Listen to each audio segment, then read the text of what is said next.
to Detroit in Black and White, the Wednesday edition.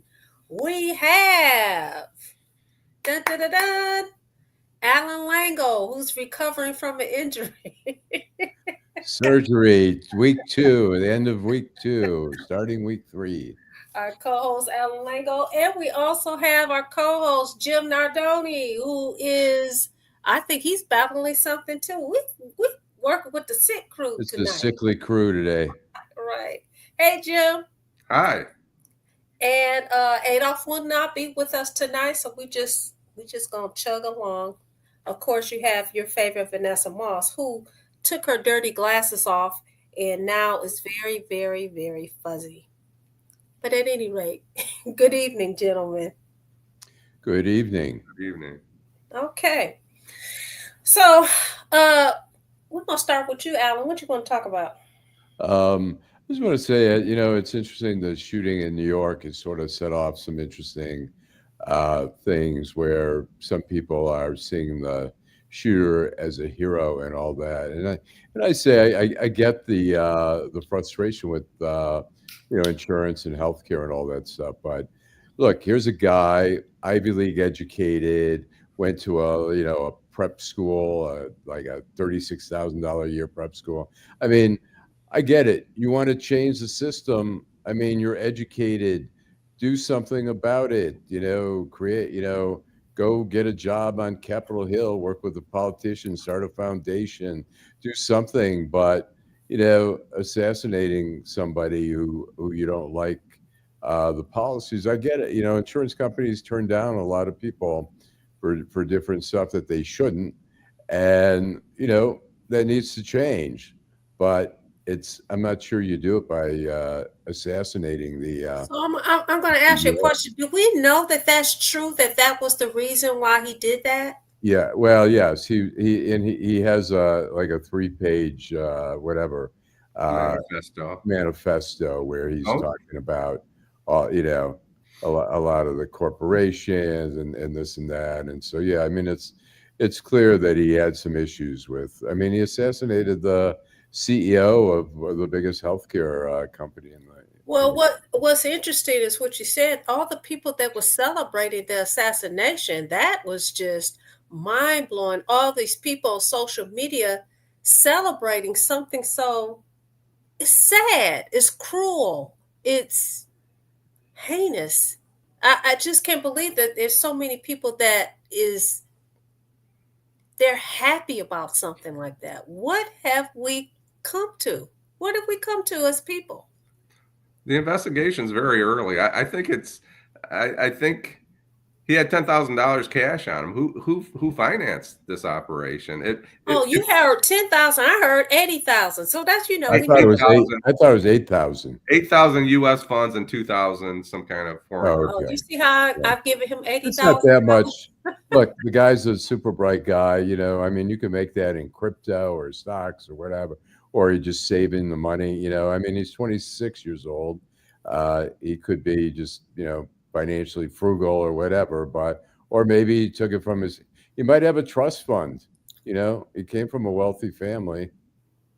I still think there's a lot more investigation. I do too, Jim. I'm like, there's more to this story than this young guy. I don't know. We'll see. We will see. But my gut tells me there's more to this than what we see. I agree. Yeah. Okay, Jim, what you want to talk about? I left the house for the first time in 4 days because it's nasty cold. And if anybody else has got a cold out there, I feel for you. And I was listening to Sports Radio 97.1. And they were talking about conspiracies. It's a sports radio station. I'm like, why are they talking about conspiracies? They're talking about the skies over New Jersey. I guess drones. They're seeing hundreds and hundreds of drones over there. And the guy asked what I thought was an interesting question. He says, do you know, everybody knows who Sergio Mangione is. I was going to say Sergio Marconi. He's a different guy, but everybody knows who Mangione is, right? Can you name either of the two guys that tried to kill the president-elect? And they said, why does everybody know his name? But I could go on the streets and offer people $100 to identify either one of these guys. And Nobody knows their names. I had to. Well, you know You what? don't like my music. think He the said Chuck shooting. Mangione. That's I like a I'm a artist. trumpeter, right? Okay, you don't I like think my the music. shooting captured the imagination or whatever, but sure, it was very, of the country, that here's a guy in the middle of Manhattan during the day or in the morning that assassinates the head of a. I mean, when the person shot Trump, he was immediately killed. Goodbye, so long. We figured, we read a little bit about him, but this guy, there was a manhunt going on for this guy. And the guy, I mean, there's something about it. This educated guy who plotted out to get the right time of this guy going to a meeting, a corporate meeting, and being there and like assassinating him and then disappearing. I mean, it's the stuff that goes in movies and stuff. And I think that intrigued America. And nobody knew his name. They saw pictures of him. They couldn't figure, I couldn't figure out, like, why is it taking so long? The guy's face is exposed. Why is it taking so long to get the name? I thought it was crazy, but. And my thought was this: eventually, he was going to have to take his mask off somewhere in New York City, because everywhere in New York are cameras. You cannot get around a camera. So I figured it would take a week or two, and they would eventually track him to where he took his mask off and he'd be identified. That's ultimately what they did. So Well, I think go ahead. I was just going to say, I think it's interesting, the aspect of McDonald's. McDonald's is omnipresent. I mean, it was during the campaign. Kamala Harris said, I worked at McDonald's. And Trump is like saying, you didn't work there. And then he's suddenly serving, McDonald's in the window. And now we have the killer is caught at McDonald's. He's tipped off from a McDonald's employee. I always wonder, like, what's going on with McDonald's? Do they care? The golden arches are everywhere. That's what's going on with McDonald's. Yeah, it's unavoidable. The golden arches are everywhere. I don't eat much a part of America. Yes, I don't eat McDonald's. I don't mess with them. I used to. I haven't had McDonald's since I was in high school, my senior year in high school. I will not. And you're a better person for it. That's a long 20 years. You should try it again. No, thank you. A true story.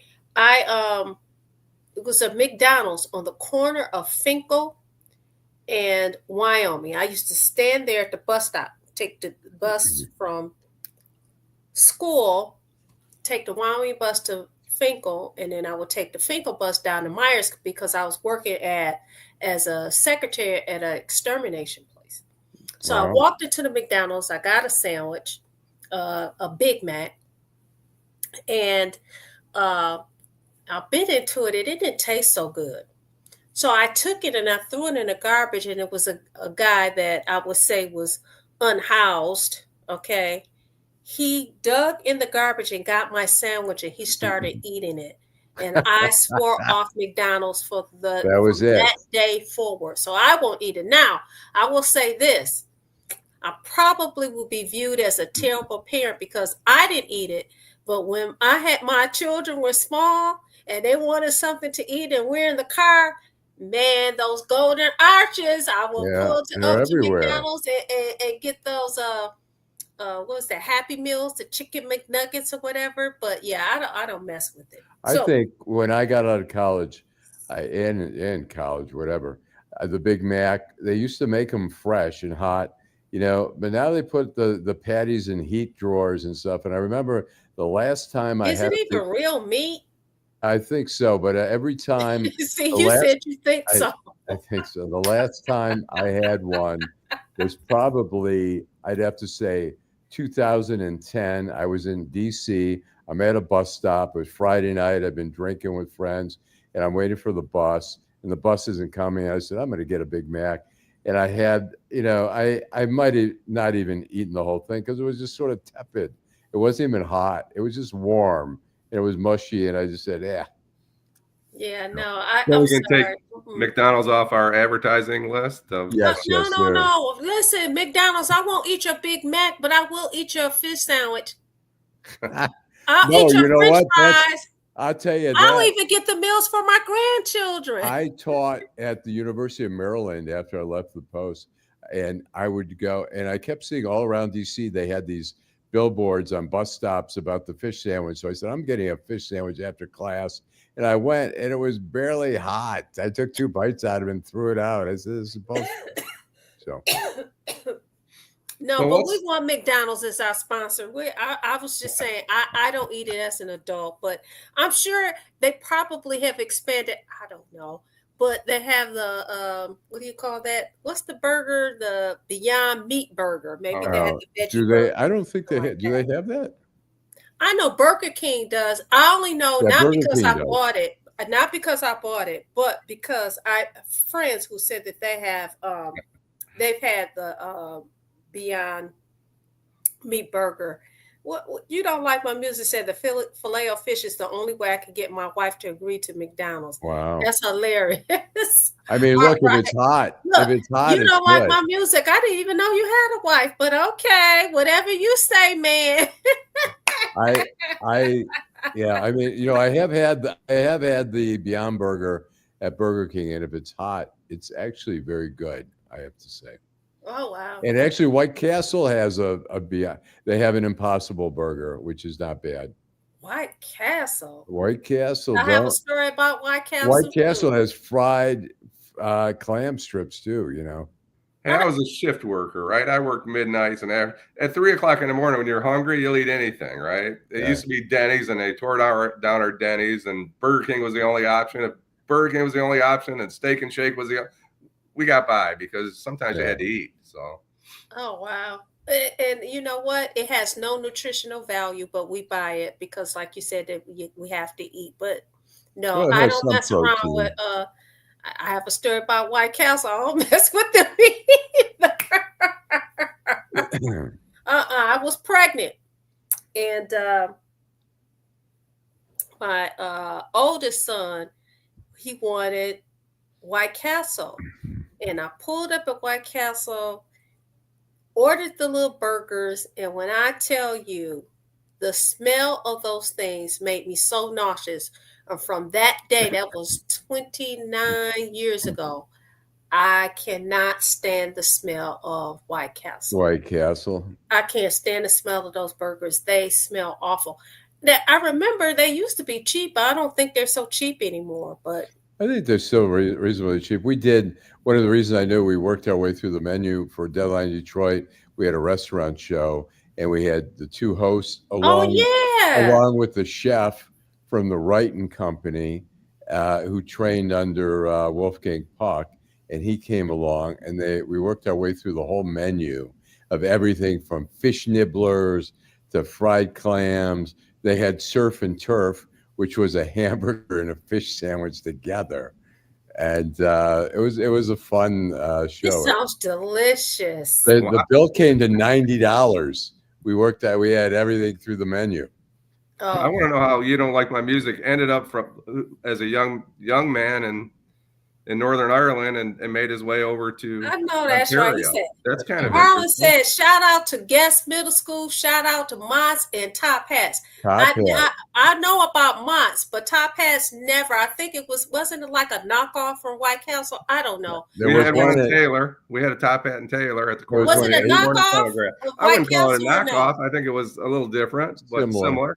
They had donuts. They had great glazed donuts and hot chocolate, but they also had the small burgers. You know, it's funny. We used to tell, at home, and tell my mother, say, look, she'd buy like the top grade meat, like hamburgers, and she'd say, this is good quality stuff. And we go, no, we want like Top Hat, flat. Well, speaking of that, then I'm going to talk about my story because I do have something I want to talk about. But speaking of that, do you guys, I remember growing up as a kid, my parents were, going to McDonald's or Burger King or something like that. That was considered a treat. And I would get so pissed off. I was so opinionated, believe it or not. I was opinionated even as a little girl. They, like your mother, Allan, my mother would make the hamburgers, put it on regular bread, and then give you I'm like, don't nobody want to eat this. I'm not eating this. This is not what we see in the restaurant. I'm not eating this. Right. I'm not. and I would not eat it. I mean, I would get in trouble a lot telling them what I was not going to do. Right. Wow. So you know, like my music's mother got an upgrade, and he got to North America. Sounds like to me. So, Right. good for So you. I'm going to pivot for a minute. I want to talk about two things. One, the Attorney General in Florida who replaced the AG, right? You don't like my music. Replaced the AG because DeSantis suspended her. She ran for office. She won. She won the state of Florida. The guy, his last name is Baines, I believe, or maybe Maine, one of them. He initially said, "Hey, I don't believe that I can yield the power to her because she was suspended." And so, of course, everybody drug him for filth. And so now he's saying, well, yeah, it's going to be a peaceful transition of power. But the thing is, we don't know whether DeSantis is going to suspend her again. How you can usurp the will of the people because the people voted for her, right? You suspended her. She had been voted before. You suspended her. You use your power as the governor. You suspend the sister from her job. She runs for office. She wins. Not by this much. She won. No doubt about it. You have the guy that's sitting in the seat saying, well, I don't know if I could yield power to her. So now we're sitting back and wondering whether or not DeSantis is going to be nasty and suspend her. So this is something that I think that we should look at, because if he does this, listen, what else can we expect to go on in the rest of these United States of America? That's going to be very, very interesting. He needs to step out. I mean, she shouldn't need to use legal action to secure her position. Man, if I was her and that fool did that, we'd be fighting that to the United States Supreme Court.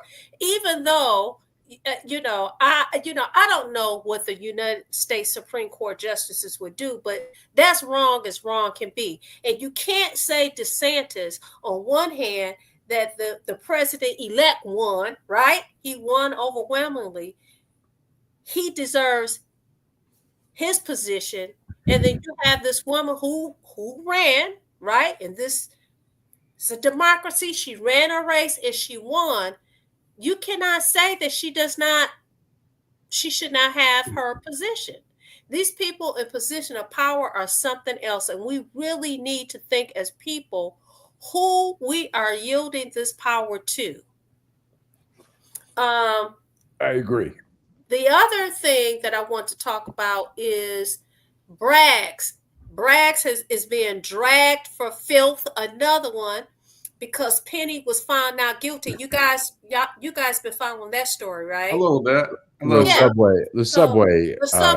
You remember the ex-Marine?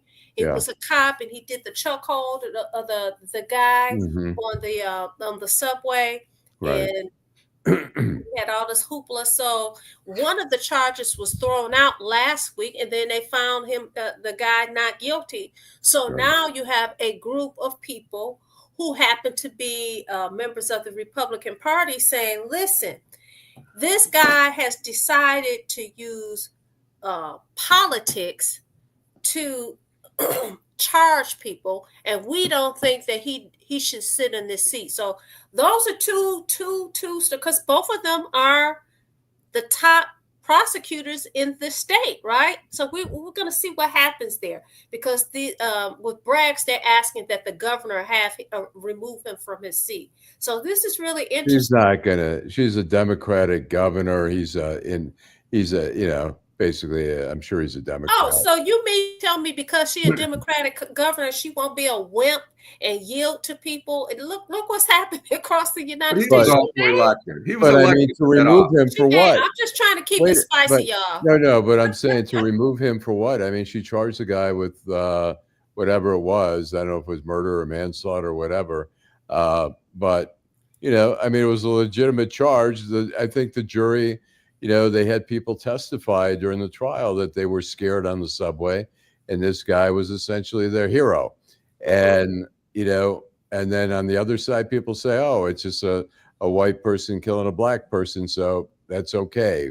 We can acquit on that. Or, the question would be if it were the opposite, if it was a black guy who put a white guy in a chokehold. I mean, the guy had some mental health issues and he was scaring people, and this guy came to the rescue, but he went too far. But people were like, hey, we're tired of being scared on the subway. I mean, look, when I was there earlier this year in New York, there were, they had beefed up patrols in the subway. People were worried about assaults and all that kind of stuff. And so, I think people are willing to, it was like after 9/11, everybody was scared shitless. So they started arresting people and sending people down to Guantanamo Bay without any charges and detaining people. And people are like, do whatever you want. Oh, you want to start wiretapping private citizens? Go ahead. We don't care. We're scared. And when people are scared, they're willing to suspend some of the civil rights or rights of people, and that's just the way it works in this society. Yeah, well, I can understand it from both sides, right? Right. You say that he went too far. Perhaps he did, but I could also see, people feeling scared. Let's take an example of what happened here a few months ago. Adolph was downtown minding his own black business, right? Walking down the street, minding his own black business. And this guy jumps on him. And clearly the guy has some issues. So I can understand. And if somebody had turned around and beat that guy's tail, should that and beat his tail like for real, Right. Sure. then the question becomes, well, did you go too far? So, I mean, I get it from both sides, but I think the reason I brought those two things up is because you have two people that are in a position of authority, that have the authority to bring charges. One who who was suspended from her job, has her job back, and we're going to see what happens in the next few months. And then you have another guy who has the job, but because he did his job, people said that it was political. Now they want him to lose his job, just as her being suspended was political. I just think it's so hypocritical of people. I think it is. I have a question for Jim. You don't like my music says most cops are high school educated white boys from the suburbs. Is that, I know that used to be, do you still feel that's the case? I would say that's inaccurate. It's somebody that hired probably a dozen or 15 or 20 police and firefighters. I'd say it's more common in firefighters. Today in Michigan, so what happened in the early 90s is you had to pay your own way through the police academy to get hired by a police department. Departments just quit paying to certify police officers because it's a 6-month process and it costs. So if you're making $50,000, it costs $25,000 to pay a salary, and then you're paying for the police academy. Well, I would say now probably in some cities, bigger cities, some counties, there are high school educated, but I would say the majority of people, probably more than 50% of police officers in the agency I was in had degrees. The ones that didn't, a lot of the old timers came from other departments. So, what percentage were military? Probably 25 to 30% were military, and some of those guys did not go to college, and they came out. They spent 4 or 6 years in the military, and they were good some of them were really good right away.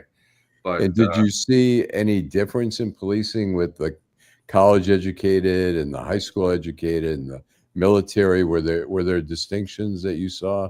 It's interesting you bring that up. There are some studies, many studies, that say that higher educated police officers have far less complaints against physical violence and far less issues than undereducated police officers. And I think that's true. A college educated police officer is not probably going to get in as much trouble as one that is not. So, studies show that.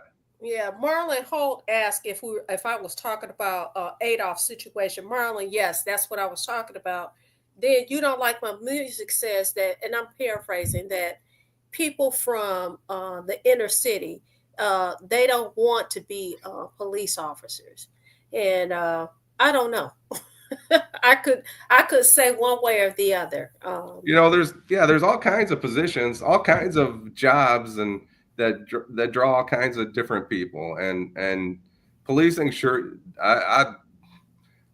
we drew some weirdos, I'll tell you that. So well, you know what? What's interesting is growing up in the city.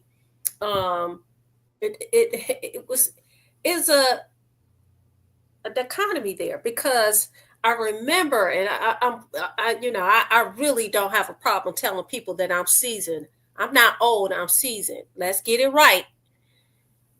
You're sassy. You used to have the police that would come to the school, and they had a group that was called the Blue Pigs, right? Yeah. And they would play music, and everybody would be so excited. But by the same token, in the neighborhood, we were taught not to trust the police. Right. So it was always very interesting growing up, trying to, as a kid, okay, don't trust them. Okay, because I grew up in a Black neighborhood, right? Don't trust them, but they're coming in our school and playing music, and we're having such fun. So, and it was community Did you like service, that? right? Huh?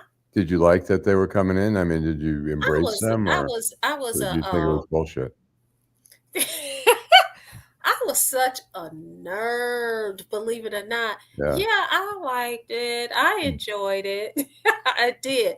But I'm just saying it, you would see them doing something good, right? Good in the community. But then in that same community, you were taught not to trust.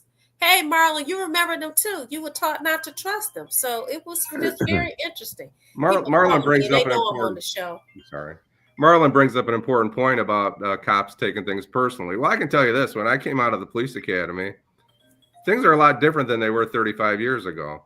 And if somebody ran from the police, the standard rule was you make them think twice about running from you next time. And that's how that was handled. So what'd you do? You would beat their tail? Well, I really believe in abuse. That's right. You would abuse them. I didn't say I would. I'd say that was the standing. If somebody does something, you make them pay so they don't do it again. You get in a car chase with somebody and they're running the little ladies off the road. You catch up to them. There's kind of there was an unspoken rule that, you beat their ass. Well, no, you don't want them to run again. So how do you do that? And it never works, right?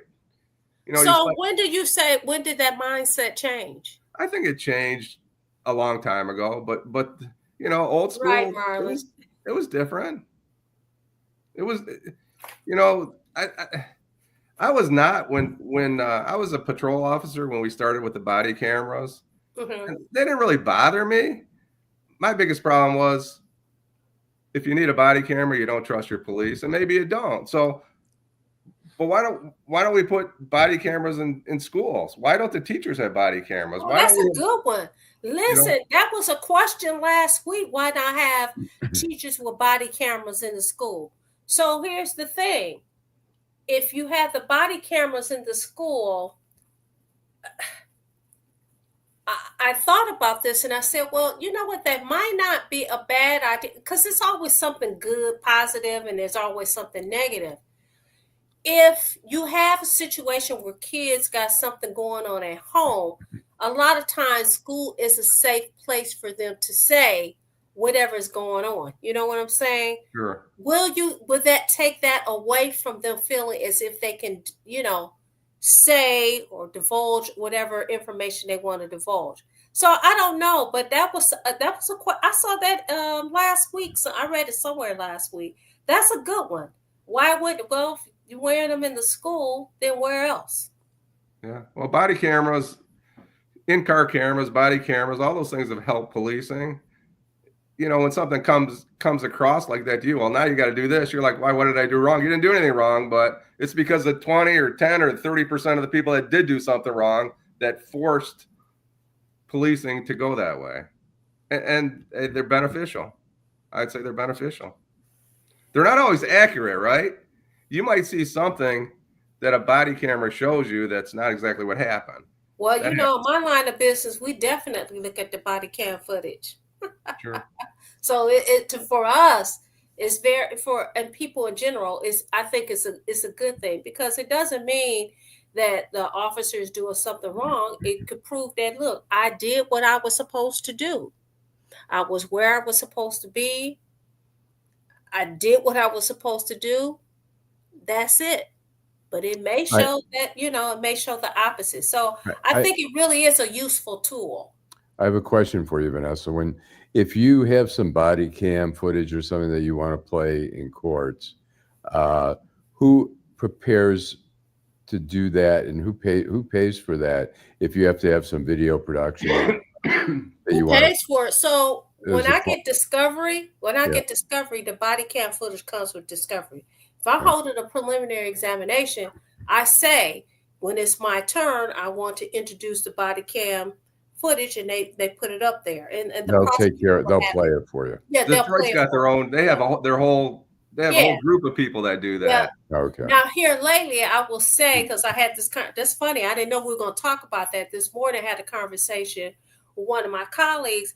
What's frustrating is now, you'll download the evidence, and sometimes you can't even play the stuff. So you got to go and get an expert to come and crack it open. Something. I'm a lawyer. I'm not a IT person. It's very frustrating to find that out. And then sometimes you get so much But footage, they're organized, right? can't go Detroit's through they're you have to organized. go through all of it. So, How but yeah. organized are they? I mean, they're Mhm. pretty organized, right? Yep. When you're calling a 5-man department, you're calling a little department in Monroe and say, "Hey, I want the body camera from a traffic stop," and you're an attorney. It could be a week or 2 or 3 weeks. I bet Detroit's got everything under control when it comes to that. Yep. They're pretty good with that. I mean, sometimes there's sometimes the cases, you could get a case dismissed if they don't give you all the discovery. You was like, you had something, bro. Ask for dismissal. But yeah, so like I said, I think the body cam footage is a useful tool, So And like my music is saying all police surveillance should be public. Well, I think everything's public today. You have to assume that somebody has an iPhone on you. If you're a police officer out there, that before you get the body camera downloaded, it may even show up on. You may see a video of what happened on Channel 7 tonight before you even get the police video, right? Because that's the way it is today. yeah. He said after the fact, obviously. Yep. Sure. So can you believe we're up against the half an hour mark? We Ding, done. ding, ding. We had a nice conversation. We talked about McDonald's, Top Hats, Moss, White Castle, body cam footage, the blue pigs.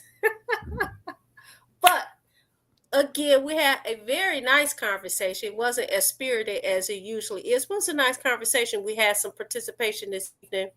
We will be back Friday. I'm sure we got a good show coming up on Saturday. Good show coming up on Friday. Thank everybody for watching. We didn't do a commercial break tonight, but we want to thank our sponsors. Right. No, we're going to thank our sponsors, and we're going to make up for it on Friday.